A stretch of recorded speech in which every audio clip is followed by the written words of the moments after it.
আসসালামু আলাইকুম প্রিয় শিক্ষার্থীরা, অনার্স থার্ড ইয়ারের ক্লাইমেটোলজি অনলাইন ক্লাসে তোমাদের স্বাগতম।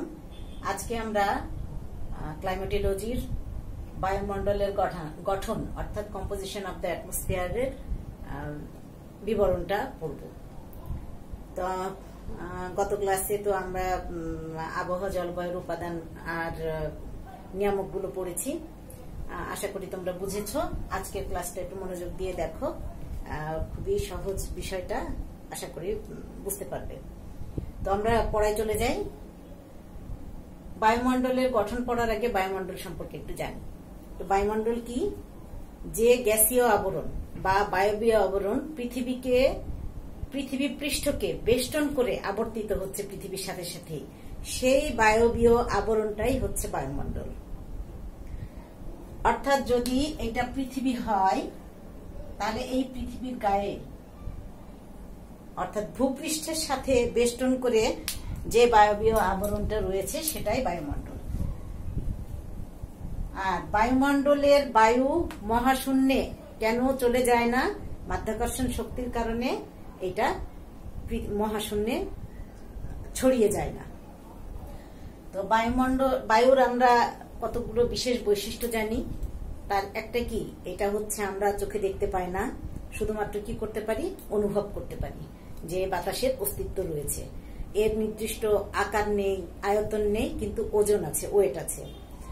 তো এখন আমরা আরেকটু বলে নেই যে অনেক আগে ধারণা করা হতো যে বায়ুমণ্ডল একটা মৌলিক পদার্থ, কিন্তু পরবর্তীতে প্রিস্টলে, ল্যাভেশিয়া সবাই এরকম বিখ্যাত বিজ্ঞানীরা পরীক্ষা নিরীক্ষার মাধ্যমে প্রমাণ করেছেন যে আসলে বায়ুমণ্ডল কোনো মৌলিক পদার্থ না, এটা একটা যৌগিক মিশ্রণ। ঠিক আছে? অর্থাৎ বিভিন্ন ধরনের উপাদানগুলো এখানে মিশ্রিত অবস্থায় থাকে। তো বায়ুমণ্ডলের গঠনের ক্ষেত্রে আমরা যেটা দেখি যে বায়ুমণ্ডল তিনটা উপাদান নিয়ে গঠিত। প্রথম এবং প্রধান যে উপাদান সেটা হচ্ছে গ্যাসীয় উপাদান, দ্বিতীয়টা হচ্ছে জলীয়বাষ্প, তৃতীয়টা হচ্ছে অ্যারোসল। গ্যাসীয় উপাদানটা হচ্ছে কি, বায়ুমণ্ডল যে গঠিত তার মধ্যে 99% হচ্ছে গ্যাসীয় উপাদান দ্বারা গঠিত। তো গ্যাসীয় উপাদানের আমরা এখন বিবরণ পড়বো বলে বাকি দুটো মুছে দিলাম। গ্যাসীয় উপাদানের মধ্যে আবার আমরা অনেকগুলো সাব ক্লাস করেছি। গ্যাসীয় উপাদানকে প্রধানত আমরা কি দুইটা ভাগে ভাগ করেছি। একটা হচ্ছে স্থায়ী উপাদান বা স্থায়ী গ্যাস বলতে পারি, স্থায়ী গ্যাস বলি।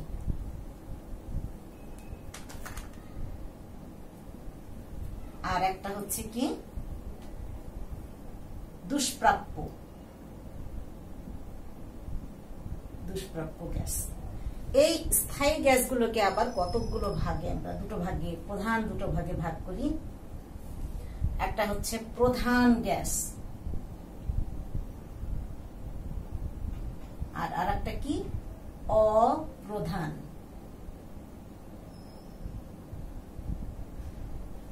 প্রধান গ্যাসের আবার চারটা আছে। কি কি বল, মানে আমরা গেস করতে পারি। প্রথমত হচ্ছে নাইট্রোজেন, তারপরে অক্সিজেন, তারপরে আর্গন এবং কার্বন ডাইঅক্সাইড। এই চারটা হচ্ছে প্রধান গ্যাস। তো আমরা এখানে লিখে বর্ণনা করি।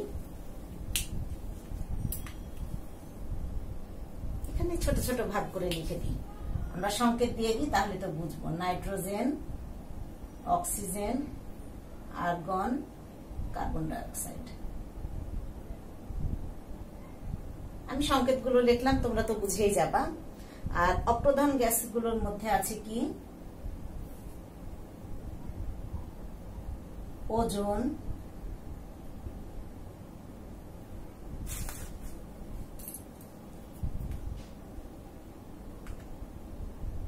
মিথেন, নিয়ন, হাইড্রোজেন, হিলিয়াম প্রভৃতি। এগুলো হচ্ছে অপ্রধান গ্যাস। তো স্থায়ী গ্যাসের যে প্রধান তার মধ্যে নাইট্রোজেন হচ্ছে অন্যতম প্রধান। আমরা কিন্তু বর্ণনা দিব এই চারটার সবচেয়ে বেশি, এগুলার অল্প অল্প, এবং পরবর্তীতে জলীয় বাষ্পের বেশ ডিটেল দিব এবং অ্যারোসলের ডিটেল দিব।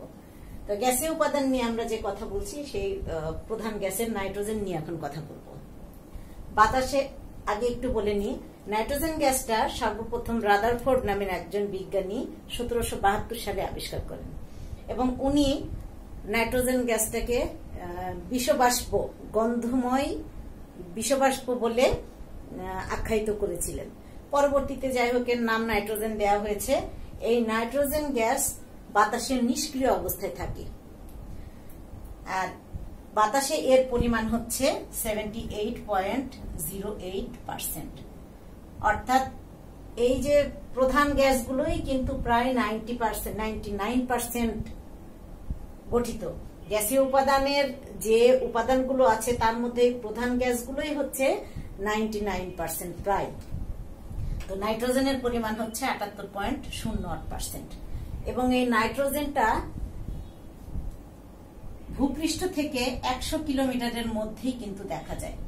50 কিলোমিটারের মধ্যে, 0 থেকে 50 কিলোমিটারের মধ্যে কি হয়, পারমাণবিক অবস্থায় থাকে, এবং বাকি 50 থেকে 100 কিলোমিটারের মধ্যে আণবিক অবস্থায় থাকে। বুঝতে পেরেছি? তাহলে আমরা বুঝতে পারছি যে নাইট্রোজেন গ্যাসটা ভূপৃষ্ঠ থেকে ঊর্ধ্বাকাশে 100 কিলোমিটার পর্যন্ত এর অস্তিত্ব রয়েছে।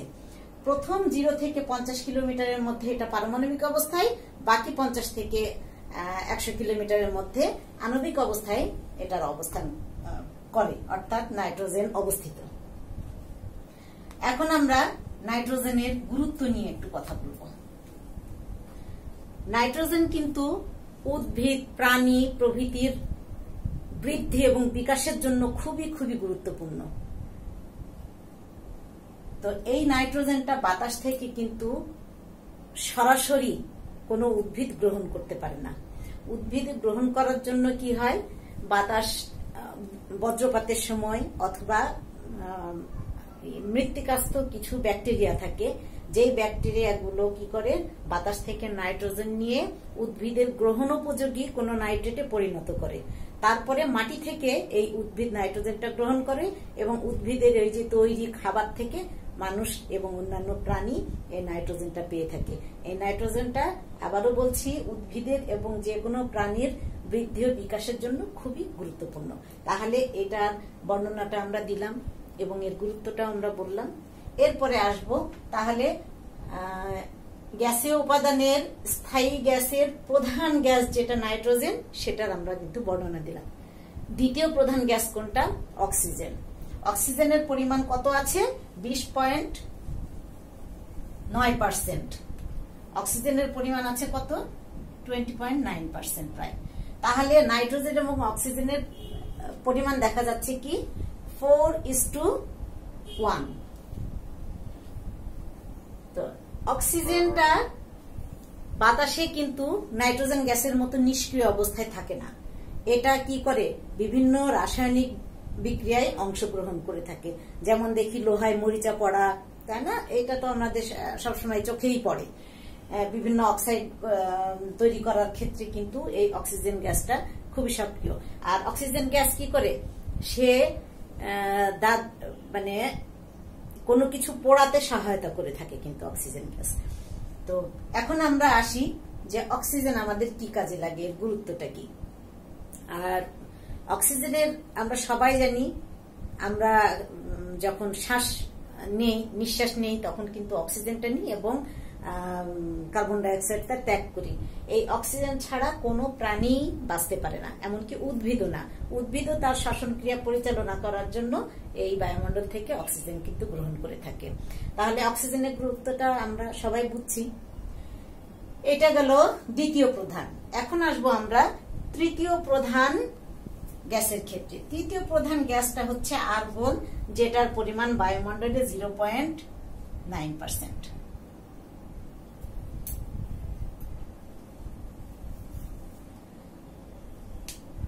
এই আর্গনটাও কিন্তু বাতাসে কি অবস্থায় থাকে? নিষ্ক্রিয় অবস্থায় থাকে। এবং শিলাস্থিত পটাশিয়াম তেজস্ক্রিয় বিয়োজনের ফলেই এই আর্গন গ্যাসটা বায়ুমণ্ডলে আমরা পেয়ে থাকি। আর আর্গনের তেমন কোনো গুরুত্ব আমরা দেখি না, এটা বায়ুমণ্ডলের তৃতীয় প্রধান একটা উপাদান। এরপরে আসবো আমরা কি অক্সিজেনের ক্ষেত্রে, সরি কার্বন ডাইঅক্সাইড। বাতাসে কিন্তু কার্বন ডাইঅক্সাইডের গুরুত্ব অনেক অনেক বেশি। আগেই বলে নি, বাতাসে বায়ুমণ্ডলে কার্বন ডাইঅক্সাইডের পরিমাণ হচ্ছে 0.03%। এর অস্তিত্ব এত অল্প হওয়া সত্ত্বেও এটা কিন্তু বায়ুমণ্ডলে ব্যাপক প্রভাব ফেলে থাকে, তাই না? তো কি করে কার্বন ডাইঅক্সাইড? উদ্ভিদ পানির সাথে কার্বন ডাইঅক্সাইড গ্রহণ করে, এখানে আলোক রশ্মি হবে, আর ক্লোরোফিল গাছের দিয়ে খাবার তৈরি করে, তাই না? C6H12O6 প্লাস অক্সিজেন ত্যাগ করে। এই যে শর্করা তৈরি করলো, উদ্ভিদ কি করে? এই কার্বন ডাইঅক্সাইড, বায়ুমণ্ডলের কার্বন ডাইঅক্সাইডকে গ্রহণ করে খাবার তৈরি করে নিজের জন্য এবং সমস্ত জীবকুলের জন্য। এই বায়ুমণ্ডলে যদি কার্বন ডাইঅক্সাইড না থাকতো, কোনো জীবকুলেরই কিন্তু অস্তিত্ব থাকতো না। অক্সিজেনও যেমন গুরুত্বপূর্ণ, কার্বন ডাইঅক্সাইডও কিন্তু বায়ুমণ্ডলে এর অস্তিত্বটা তেমনই গুরুত্বপূর্ণ যে কোনো জীবের বেঁচে থাকার জন্য। আর এই কার্বন ডাইঅক্সাইডের পরিমাণ যদি বাতাসে বেড়ে যায় তাহলে কি হয়? বৈশ্বিক উষ্ণায়ন হবে। আমরা যেমন গ্লোবাল ওয়ার্মিং বলি, সেরকম বৈশ্বিক উষ্ণায়ন হবে। ফলে কি হবে? মেরু অঞ্চলের বরফগুলো গলে যাবে, সমুদ্র সমতল উচ্চতাটা বৃদ্ধি পাবে, আর অনেক অংশ কি হবে? পানির নিচে তলিয়ে যাবে। পক্ষান্তরে যদি বাতাসে কার্বন ডাইঅক্সাইড পরিমাণ কমে যায় তাহলে কি হবে? ওয়ার্মিং এর বিপরীত কুলিং হবে, অর্থাৎ গ্লোবাল কুলিং হবে। তখন কি হবে? আর বরফ গলে যাবে না, বরং বরফের পরিমাণটা বৃদ্ধি পাবে। আস্তে আস্তে পৃথিবীর অনেক অংশই বরফে আচ্ছাদিত হয়ে থাকবে। তাহলে বাতাস, পৃথিবীর তাপমাত্রার সমতার জন্য কিন্তু কার্বন ডাইঅক্সাইডের পরিমাণটা খুবই গুরুত্বপূর্ণ এবং কার্বন ডাইঅক্সাইড গুরুত্বপূর্ণ। তাহলে আমরা বুঝতে পারছি যে গ্যাসীয় উপাদানের এই যে চারটা আছে, nitrogen, oxygen, argon, carbon dioxide, তার মধ্যে কিন্তু তিনটা খুবই গুরুত্বপূর্ণ, এই তিনটা প্রধান গ্যাসের। এরপরে আসবো আমরা অপ্রধান গ্যাস নিয়ে।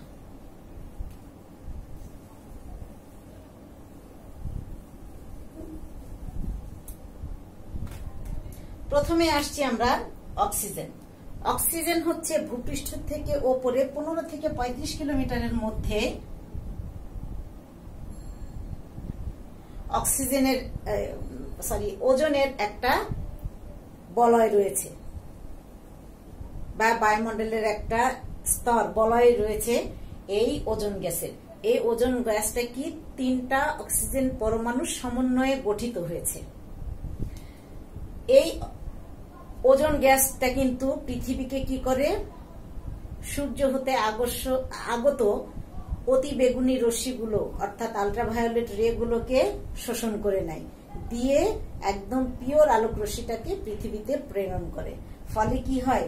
পৃথিবীর উদ্ভিদ এবং প্রাণী অনেক ধরনের স্কিন ডিজিজ, তারপরে পুড়ে যাওয়া, এসব বিভিন্ন আল্ট্রাভায়োলেট রের ফলে যে যে ক্ষতিগুলো হতে পারে সেইগুলোর থেকে রক্ষা করে। ওজোন গ্যাসের অস্তিত্ব কিন্তু বায়ুমণ্ডলে সেজন্য খুবই গুরুত্বপূর্ণ। তো অক্সিজেন, ওজোন সম্পর্কে আমরা জানলাম। এবার আমরা জানবো মিথেন। মিথেন গ্যাসটা হচ্ছে জৈব বস্তুর পচনের ফলে এই মিথেন গ্যাসটার উৎপন্ন হয়ে থাকে। এই মিথেন গ্যাসটা কিন্তু ওই যে আগুন জ্বালানোর ক্ষেত্রে কিন্তু আমরা যে গ্যাস ইউজ করি, সার কারখানায় ব্যবহার করি, সেগুলো কিন্তু এই মিথেন গ্যাস। এটা হচ্ছে জৈব বস্তুর পচনের ফলেই সৃষ্টি হয়ে থাকে। এরপরে আমরা আসব নিয়ন। নিয়নের পরিমাণও বাতাসে খুব কম এবং এই নিয়নও নিষ্ক্রিয় গ্যাস, এর তেমন কোনো গুরুত্ব নেই। এখন আসবো আমরা হাইড্রোজেন। হাইড্রোজেন হচ্ছে বায়ুমণ্ডল থেকে 1500 কিলোমিটার ওপরে এর অস্তিত্ব রয়েছে। এর একটা আমরা যখন বায়ুমণ্ডলের স্তরগুলো পড়ব তখন দেখব যে হাইড্রোজেনের অবস্থান হচ্ছে 1500 কিলোমিটারের ওপরে অবস্থিত। অ্যাকচুয়ালি হচ্ছে বায়ুমণ্ডলের অতিবেগুনি রশ্মির ফলে জলীয় বাষ্প এবং মিথেন ভেঙে হাইড্রোজেন গ্যাসটা তৈরি হয়ে থাকে। হাইড্রোজেন গ্যাসের আণবিক ওজন কম, সেজন্য এর ঘনত্ব কম, আর ঘনত্ব কম হওয়ার কারণে এটা একেবারে বায়ুমণ্ডলের ওপরের স্তরে অবস্থান করে। হিলিয়ামও হচ্ছে একটা নিষ্ক্রিয় গ্যাস। এই নিষ্ক্রিয় গ্যাসটাও কিন্তু বায়ুমণ্ডলে অবস্থিত আছে, এরও তেমন কোনো ক্রিয়া বায়ুমণ্ডলে দেখা যায় না, তবে এর অস্তিত্ব রয়েছে। এই গেল আমাদের গ্যাসীয় উপাদানের স্থায়ী গ্যাসগুলোর বিবরণ। এরপরে আসবো আমরা দুষ্প্রাপ্য যে গ্যাসগুলো সেগুলো। দুষ্প্রাপ্য গ্যাসগুলোর মধ্যে কোনগুলো আমরা বলবো? সালফার ঘটিত বিভিন্ন গ্যাস, যেমন sulphur die oxide, sulphur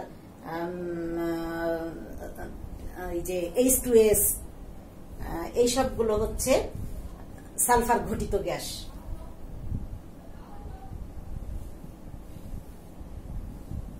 gas একটা আছে কি নাইট্রোজেন ঘটিত গ্যাস,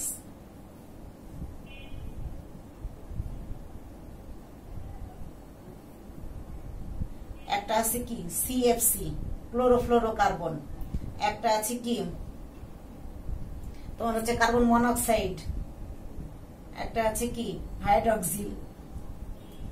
এইসবগুলো হচ্ছে দুষ্প্রাপ্য গ্যাস।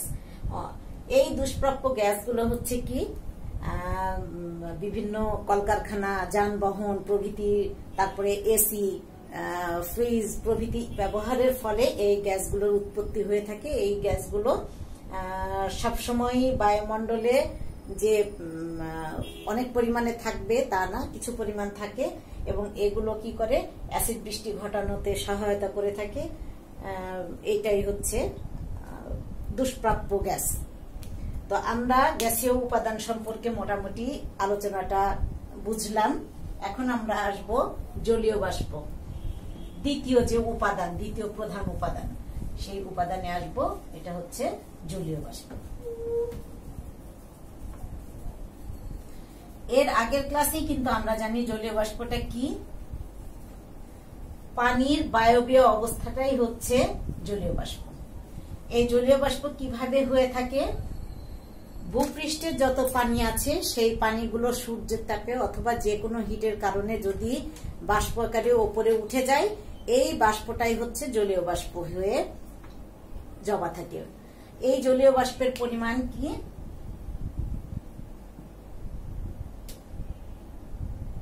বায়ুমণ্ডলে 0.2% থেকে 4.5% পর্যন্ত হয়ে থাকে।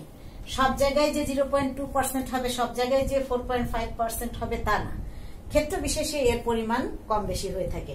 যেমন নিরক্ষীয় অঞ্চলে, তারপরে ক্রান্তীয় অঞ্চলে, এই অঞ্চলগুলোতে কি হয়, টেম্পারেচার বেশি এবং পানিও আছে যথেষ্ট। তো এই টেম্পারেচার বেশি হওয়ার কারণে জলীয় বাষ্পটা এই অঞ্চলে বেশি দেখা যায়, 4.5% পর্যন্ত হয়ে থাকে। কিন্তু যতই আস্তে আস্তে মেরু অঞ্চলের দিকে যাব ততই কিন্তু সূর্যের তাপটা কমতে থাকবে, ফলে আস্তে আস্তে জলীয় বাষ্পের পরিমাণও কমে যাবে এবং মেরু অঞ্চলের দিকে 0.2%। তাহলে জলীয় বাষ্পের পরিমাণ সব জায়গায় যে একই রকম থাকবে তা না, কোথাও বেশি হয় কোথাও কম হয়। এটা নিরক্ষীয় অঞ্চলে একটু বেশি হবে এবং অন্যান্য অঞ্চলে কম হবে। আর একটু বলে নি, ভূপৃষ্ঠ থেকে 10 কিলোমিটারের মধ্যেই কিন্তু জলীয় বাষ্পটা সবচাইতে বেশি, মানে এর অস্তিত্ব ভূপৃষ্ঠ থেকে 10 কিলোমিটারের মধ্যে আমরা দেখতে পাই। আর হচ্ছে 5 কিলোমিটারের মধ্যেই 90% জলীয় বাষ্পের উপস্থিতি আমরা দেখতে পাই। জলীয় বাষ্পটা মানবকুলের জন্য, মানবকুল তথা যে কোনো প্রাণী, উদ্ভিদ সহ সব প্রাণীর জন্য অত্যন্ত গুরুত্বপূর্ণ। জলীয় বাষ্প কি করে? ঊর্ধ্বাকাশে গিয়ে ঘনীভূত হয়ে মেঘ তৈরি করে, কুয়াশা তৈরি করে, ঝড় ঝঞ্ঝা বৃষ্টিপাত সবকিছু তৈরি করার জন্য জলীয় বাষ্প অত্যন্ত গুরুত্বপূর্ণ। জলীয় বাষ্প না থাকলে বৃষ্টিপাত সংঘটিত হতো না, কোনো প্রাণীর অস্তিত্বই থাকতো না। তাহলে বায়ুমণ্ডলে জলীয় বাষ্পের গুরুত্ব কিন্তু অত্যধিক।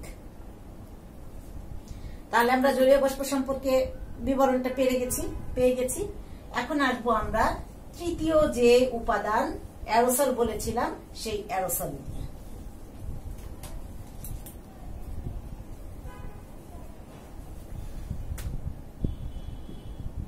অ্যারোসল, অ্যারোসল দুটো শব্দ নিয়ে গঠিত। অ্যারো হচ্ছে বায়ু, সল হচ্ছে কণা, অর্থাৎ মানুষ এবং প্রকৃতি থেকে প্রাপ্ত, অর্থাৎ মানব সৃষ্ট অথবা প্রকৃতি থেকে প্রাপ্ত বিভিন্ন ধূলিকণা, ছাই, ভস্ম প্রভৃতি যে ক্ষুদ্রাতি ক্ষুদ্র অংশ বায়ুমণ্ডলে রয়েছে সেটাই হচ্ছে অ্যারোসল। এটা কি হয়? আগ্নেয়গিরির অগ্নুৎপাতে হতে পারে, তারপরে সমুদ্রের লবণ উৎপাদনের সময় ওই কণাগুলো হতে পারে, ধূলিকণা থেকে আসতে পারে। এই বিভিন্ন ভাবে অ্যারোসলগুলো কিন্তু বায়ুমণ্ডলে ছড়িয়ে যায়। এই অ্যারোসলের হচ্ছে বিশেষ কয়েকটা বৈশিষ্ট্য রয়েছে। একটা হচ্ছে কি, এটা অত্যন্ত ক্ষুদ্র বা সূক্ষ্ম ক্ষুদ্রাতি ক্ষুদ্র কণা। এর পরিমাণ হচ্ছে, গড় ব্যাস হচ্ছে 100 মাইক্রোমিটার।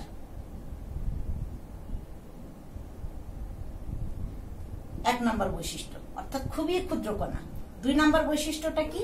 অ্যারোসল হচ্ছে তাপ এবং জলীয় বাষ্প শোষণ করে।